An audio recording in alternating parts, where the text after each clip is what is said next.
Hello friends, स्वागत है आपका हमारे यूट्यूब चैनल एग्जाम डोज पे। मैं प्रवीण कुमार आपका स्वागत करता हूं।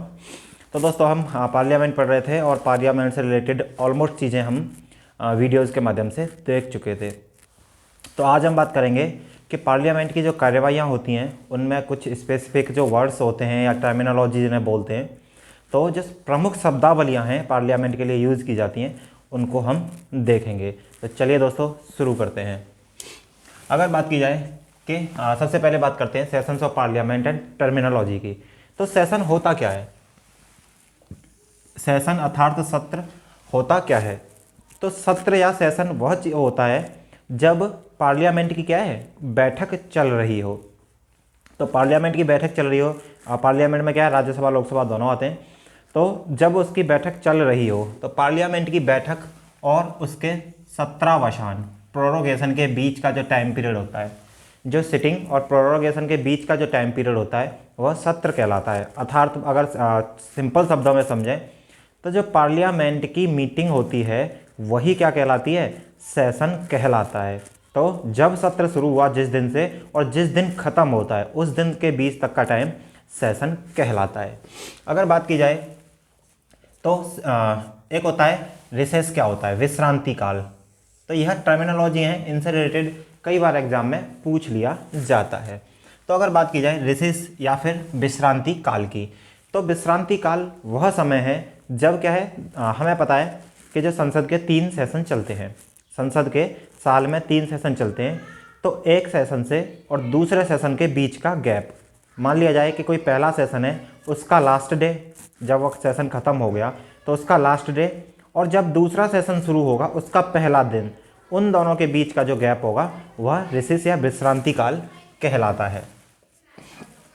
अगर बात की जाए पार्लियामेंट के सेशंस की, तो पार्लियामेंट के 3 सेशन चलते हैं। तो 3 सेशन में पहला क्या है, पहला सत्र जो होता है वह बजट सेशन होता है, दूसरा मानसून सेशन और तीसरा विंटर सेशन। तो बजट, मानसून और विंटर, यह 3 पार्लियामेंट के सेशंस हैं। अगर बात की जाए बजट सेशन की, तो बजट सेशन फरवरी से और मई के बीच में चलता है। तो जो बजट सेशन है वो फरवरी से मई के बीच, और फिर मानसून सेशन जुलाई से सितंबर के बीच, और जो विंटर सेशन है शीतकालीन नवंबर और दिसंबर के बीच चलता है। तो हमने देखा जो पार्लियामेंट है उसके 3 सेशन चलते हैं। तो साल में 3 सेशन पार्लियामेंट के चलते हैं। तो 3 सेशन में सबसे पहले बजट, फिर मानसून, फिर विंटर। तो 3 सेशन पार्लियामेंट के चलते हैं। अब बात की जाए, एक और शब्द है जो पार्लियामेंट के लिए यूज़ किया जाता है, लैम डक। तो लैम डक कहें या लैम डक सेशन कहें, तो लैम डक सत्र कौन सा होता है? अगर लैम डक सत्र की हम बात करें तो वह लैम डक सत्र कौन सा होता है? तो दोस्तों, हमें पता है जब नई लोकसभा का चुनाव होता है, जब चुनाव होते हैं, लोकसभा के चुनाव होते हैं, और जब नई लोकसभा बन के आती है तो उससे पहले जो गवर्नमेंट, सिंपल शब्दों में जो गवर्नमेंट है उसका लास्ट सेशन, जो फिलहाल में जो गवर्नमेंट है उसका लास्ट सेशन, और जो नई गवर्नमेंट बनने वाली है उसके सेशन से पहले वाला सेशन क्या कहलाता है, लैम डक सेशन कहलाता है। तो अगर देखा जाए तो मान लिया जाए ये अभी बीजेपी की सरकार है, तो बीजेपी की सरकार के बाद जो नए चुनाव होंगे और नए चुनाव जो होंगे उसमें कोई दूसरी सरकार बन जाए या बीजेपी ही क्यों ना बन जाए, तो जो बीजेपी का इस सेशन का मतलब जब तक बीजेपी शासन में है चुनाव से पहले, तो जो बीजेपी का लास्ट जो सेशन होगा वह लैम डक सेशन कहलाता है। तो प्रेजेंट की गवर्नमेंट का लास्ट सेशन ही क्या कहलाता है, लैम डक सेशन कहलाता है। अगर अब बात की जाए संसदीय कार्यवाहियों की, तो संसदीय कार्यवाहियों का जो टाइम है, जो संसदीय कार्यवाहियाँ पार्लियामेंट की जो प्रोसीजर है कार्यवाही, तो वह 2 काल में चलती है, एक मॉर्निंग शिफ्ट और एक इवनिंग शिफ्ट। तो 11 बजे से लेके और शाम को 6 बजे तक का क्या है, पार्लियामेंट का काम होता है। अगर मान लिया जाए कि पार्लियामेंट की ऑफिस, जो सिंपल शब्दों में समझा जाए तो जो पार्लियामेंट की जो ऑफिस लगती है वो सुबह 11 बजे से और शाम के 6 बजे तक लगती है। तो जो 11 बजे से और 1 बजे तक का टाइम है, जो 11 बजे से और 1 बजे तक का टाइम है, तो 11 बजे से 1 बजे तक का टाइम ये फर्स्ट मीटिंग हो गई, मतलब सुबह का, और 1 से 2 लंच टाइम होता है, और फिर 2 बजे से लेके 6 बजे तक इवनिंग शिफ्ट हो गई। तो कुल मिलाकर देखा जाए तो 11 बजे से और 6 बजे तक क्या है, संसद की कार्यवाही होती है, संसद की सेशन की कार्यवाही होती है। तो संसद की कार्यवाहियाँ 11 बजे से लेके और 1 बजे तक, और फिर शाम को 2 बजे से लेके 6 बजे तक। यहीं पे क्या होता है, जो 1 बजे से 2 बजे तक का टाइम है वह भोजन अवकाश या लंच टाइम होता है। अब बात करते हैं कुछ जो ये 11 बजे से और 6 बजे तक का जो टाइम है इसको किस तरह से विभाजित किया जाता है। तो सबसे पहले आता है क्वेश्चन आर। तो अगर कई बार एग्जाम में पूछ लिया जाता है कि जो क्वेश्चन आर है या प्रश्नकाल है वह संसद का कौन सा टाइम है। तो जो संसद का पहला घंटा होता है, जो पार्लियामेंट का पहला घंटा होता है, यानी कि 11 बजे से लेके 12 बजे तक का टाइम क्या है, क्वेश्चन आर होता है। तो 11 बजे से 12 बजे तक का जो टाइम है वो क्वेश्चन आर होता है। और इसमें क्या है, जो सरकार होती है, जो गवर्नमेंट होती है, उससे क्या पूछे जाते हैं, क्वेश्चंस पूछे जाते हैं। तो गवर्नमेंट से क्वेश्चंस पूछे जाते हैं। और क्वेश्चन कौन पूछेगा, संसद के सदस्य। तो गवर्नमेंट से क्वेश्चंस पूछे जाते हैं। तो जो संसद की कार्यवाही का पहला घंटा होता है वही क्वेश्चन आवर कहलाता है, 11 बजे से 12 बजे तक का टाइम। अब बात की जाए, क्योंकि इसमें क्या है, क्वेश्चन आवर नाम से पता चल रहा होगा क्वेश्चन आवर, तो इसमें क्वेश्चंस पूछे जाते हैं। तो अब इसमें जो क्वेश्चंस पूछे जाते हैं वह किस प्रकार के पूछे जाते हैं। तो सबसे पहले आते हैं तारांकित प्रश्न, तारांकित क्वेश्चन या फिर स्टार्ड क्वेश्चंस। तो एग्जाम में यह भी कई बार पूछ लिया गया कि स्टार्ड क्वेश्चंस कौन से होते हैं। तो स्टार्ड क्वेश्चंस वह होते हैं जिनका क्या है, रिप्लाई तत्काल देना होता है। स्टार्ड क्वेश्चन क्या होता है, जिनका रिप्लाई तत्काल देना होता है। और यह क्या है, वर्बली इनका जवाब, ओरली या वर्बली इनका जवाब दिया जाता है। तो स्टार्ड क्वेश्चन नाम से पता चल रहा होगा, स्टार्ड क्वेश्चन इस तरह से स्टार मार्क होता है। और इनका क्या है, जो उत्तर होता है वह ओरली दिया जाता है। और ये कैसे रंग के होते हैं, हरे रंग के प्रिंटेड क्वेश्चंस होते हैं। तो जो तारांकित प्रश्न है वो हरे रंग के प्रिंटेड क्वेश्चंस होते हैं और इनका जवाब ओरली दिया जाता है। क्योंकि अब इनका जवाब ओरली दिया जा रहा है, मान लिया गया है कि किसी सदस्य ने कोई क्वेश्चन सरकार से पूछा, तो जब कोई क्वेश्चन सरकार से पूछा तो सरकार ने उसके जवाब में ओरली जवाब दिया। और उस जवाब के बाद क्या है, फिर उसके दिमाग में कोई क्वेश्चन उठा, तो इसमें क्या है, कॉम्प्लीमेंट्री क्वेश्चंस भी पूछे जा सकते हैं।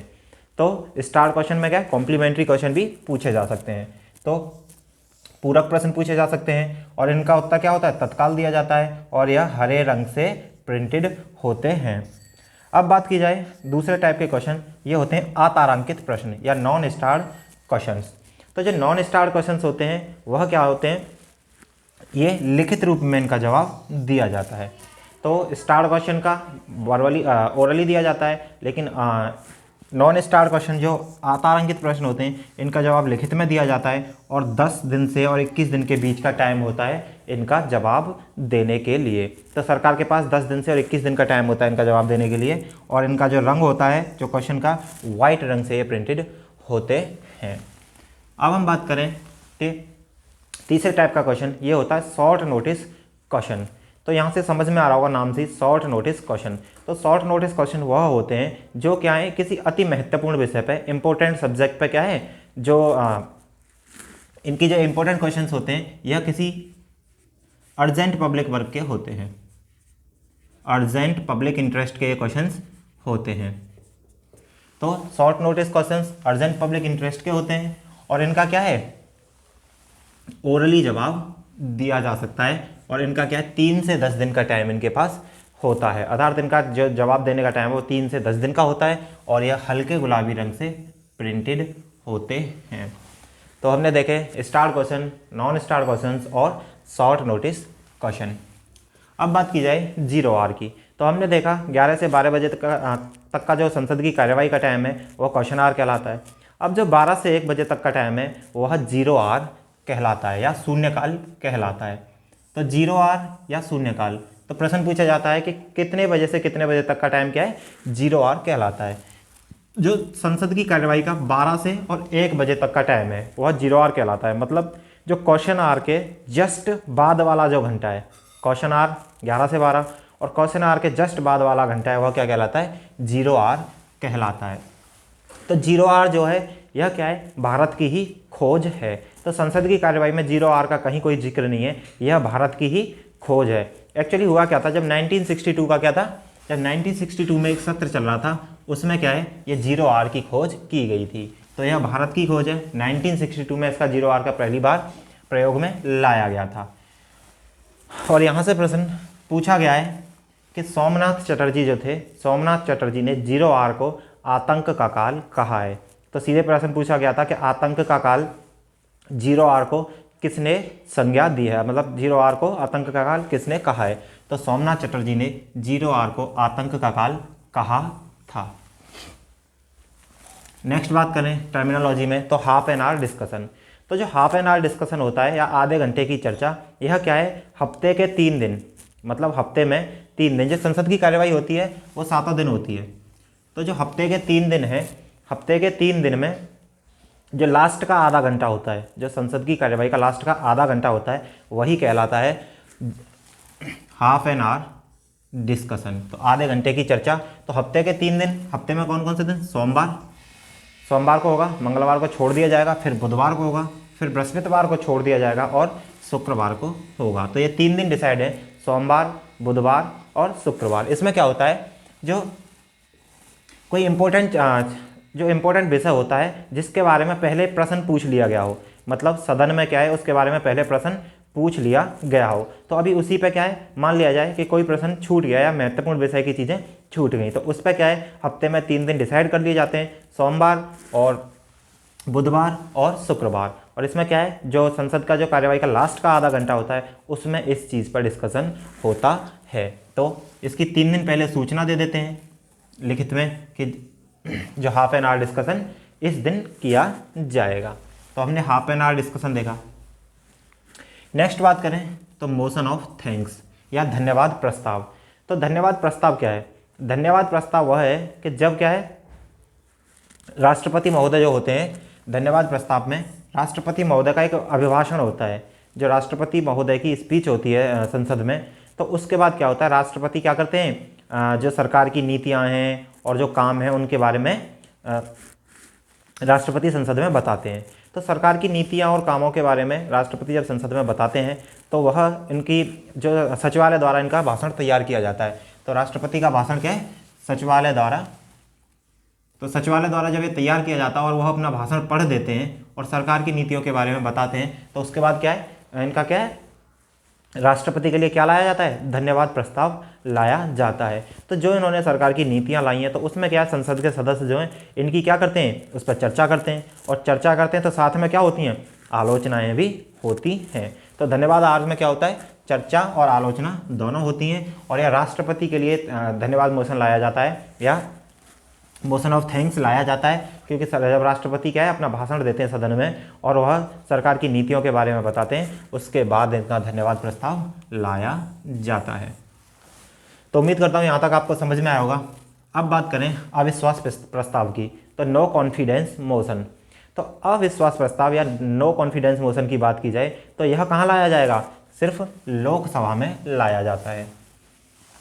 तो जो नो कॉन्फिडेंस मोशन है यह सिर्फ लोकसभा में लाया जाता है। और जब लोकसभा में लाया जाता है तो यह लाया क्यों जाता है, तो लाया इसलिए जाता है कि जो सरकार होती है, विपक्ष की सरकार जो होती है, वह क्या करती है, वह इस तरह से साबित करना चाहते हैं कि यह जो प्रेजेंट की गवर्नमेंट है, यह क्या है, इनका आपस में क्या है, तालमेल नहीं है, और यह क्या है, अपने पूरे बहुमत में नहीं है, ये क्या है, पूर्ण बहुमत में नहीं है। तो इस तरह से क्या है, जब इसके खिलाफ, जो सरकार के खिलाफ क्या लाया जाता है, नो कॉन्फिडेंस मोशन लाया जाता है कि यह सरकार किस में नहीं है, अपने बहुमत में नहीं है। तो अब क्या होता है, सरकार को अपना बहुमत सिद्ध करना होता है। तो अगर सरकार का बहुमत सिद्ध करना होता है, तो जब सरकार का अगर बहुमत सिद्ध हो जाता है, अगर सरकार अपना बहुमत दिखा देती है तो वह सरकार बनी रहती है, और अगर बहुमत सिद्ध नहीं कर पाती है तो वह सरकार क्या है, गिर जाती है और लोकसभा का विघटन कर दिया जाता है। तो अविश्वास प्रस्ताव की बात करें या नो कॉन्फिडेंस मोशन की, तो यह कहाँ लाया जाएगा, सिर्फ लोकसभा में लाया जाएगा। अगर बात की जाए नो कॉन्फिडेंस मोशन की, तो यह सर्वप्रथम सबसे पहले 1963 में लाया गया था और नेहरू मंत्रिमंडल के खिलाफ लाया गया था। तो 1963 में लाया गया था और नेहरू मंत्रिमंडल के खिलाफ लाया गया था।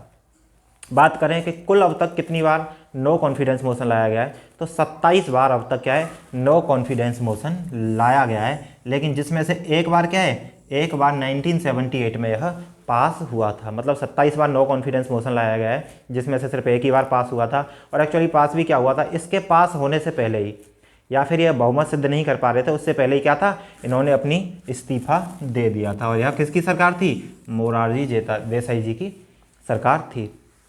तो मोरारजी देसाई की सरकार वह थी जिसके खिलाफ नो कॉन्फिडेंस मोशन लाया गया था, और नो कॉन्फिडेंस मोशन साबित होने से पहले ही क्या है, पूरी सरकार के मंत्रिमंडल ने क्या दे दिया था, इस्तीफा दे दिया था। तो 1978। अब बात की जाए विश्वास प्रस्ताव की, तो नो कॉन्फिडेंस मोशन का उल्टा विश्वास प्रस्ताव है या फिर कॉन्फिडेंस मोशन है। तो यह भी कहाँ लाया जाएगा, यह भी लोकसभा में लाया जाएगा। और जो विश्वास प्रस्ताव है यह क्या है, जो सरकार है वह क्या दिखाएगी, वह यह पूर्ण रूप से सिद्ध करना चाहती है कि हमारी सरकार क्या है, बहुमत में है। तो विश्वास प्रस्ताव और अविश्वास प्रस्ताव दोनों समझ में आए होंगे। अगर बात की जाए क्लोजर मोशन की, तो क्लोजर मोशन या समापन प्रस्ताव, तो समापन प्रस्ताव भी किस में लाया जाता है, यह विधेयक के विषय में अगर इस पर बात की जाए कि जो बिल होता है उसके विषय पर बात की जाए, तो जब समापन प्रस्ताव होता है, क्लोजर मोशन होता है, इसमें कई स्टेप्स होते हैं, साधारण क्लोजर भी होता है। तो जो विधेयक या बिल है उस पर चर्चा जो होती है, जो बिल होता है उस पर चर्चा होती है, और जो चर्चा के स्टेप्स हैं उन्हीं को क्या कह दिया जाता है, उन्हीं को क्लोजर मोशन कह दिया जाता है कि किस किस हिसाब से उन पर चर्चा होगी। तो इसमें साधारण क्लोजर भी है और बहुत सारे हैं, लेकिन इनमें से सबसे ज़्यादा जो प्रश्न पूछा जाता है वो कंगारू क्लोजर से और दूसरा गिलोटिन क्लोजर से पूछा जाता है। तो कंगारू क्लोजर की बात की जाए तो कंगारू क्लोजर वह है जब क्या है, जब कोई बिल होता है तो उसके इम्पोर्टेंट पार्ट्स पर क्या है, चर्चा होती है। तो सिर्फ इम्पोर्टेंट पार्ट पर ही जिसके बारे में चर्चा होती है और जो बाकी के पार्टों को छोड़ दिया जाता है। तो जब बिल के इम्पोर्टेंट पार्ट पर जो चर्चा होती है उसको क्या कहते हैं, कंगारू क्लोजर कहते हैं। लेकिन गिलोटिन क्लोजर की बात की जाए तो नाम से पता चल रहा है गिलोटिन मतलब गला घोट देना, गिलोटिन मतलब गला घोट देना। तो जो विधेयक होता है या बिल होता है उसका गला घोट दिया जाता है और उस पर चर्चा नहीं होती है और उसको सीधे पास कर दिया जाता है। तो यह होता है गिलोटिन समापन। तो उम्मीद करता हूँ कि जो पार्लियामेंट से रिलेटेड जितनी भी टर्मिनोलॉजियाँ, शब्दावलियाँ हैं वह आपको समझ में आई होगी कि क्या होता है रिसेस, क्या होता है सेशन, लैम्ब्डा काल क्या होता है। और इनसे जो प्रश्न है अगर आप ऑब्जेक्टिव क्वेश्चंस लगाओगे तो मोस्टली क्वेश्चंस आप अटैम्प्ट कर पाओगे। तो अगर आपको हमारा वीडियो अच्छा लगा हो तो लाइक करें, शेयर करें, सब्सक्राइब करें। Thank you.